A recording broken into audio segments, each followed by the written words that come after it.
বাংলাদেশের পুরনো ৫টি জেলার নাম জেনে নিন। ৫ নম্বরে রয়েছে বরিশাল জেলা। বরিশালের বয়স ২২৩ বছর। ১৮০১ সালের ১লা মে এই জেলার জন্ম হয়। আগে এই জেলার নাম ছিল বাকেরগঞ্জ।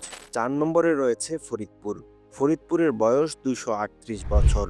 ১৭৮৬ সালে এই জেলার জন্ম হয়। ফরিদপুরের পূর্ব নাম ছিল ফতেহাবাদ। পুরনো জেলার তালিকায় ৩ নম্বরে রয়েছে যশোর। এই জেলার বয়সও ২৩৮ বছর।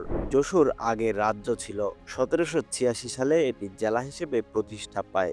২ নম্বর অবস্থানে আছে সিলেট। সিলেটের বয়স ২৫২ বছর। এই জেলার আগের নাম ছিল জালালাবাদ। ১৭৭২ সালের ১৭ই মার্চ এটি সিলেট জেলা হিসেবে নামকরণ করা হয়। বাংলাদেশের সবচেয়ে পুরাতন জেলা চট্টগ্রাম। চট্টগ্রামের বয়স ৩৫৮ বছর। এর আগে এই জেলার নাম ছিল ইসলামাবাদ, যা ১৬৬৬ সালে মুঘল সুবাদার শায়েস্তা খান রেখেছিলেন। তবে স্থানীয়ভাবে চট্টগ্রামের নাম ছিল চাটগাঁও। ব্রিটিশরা এই চাটগাঁও নাম থেকে চট্টগ্রাম নামকরণ করেন।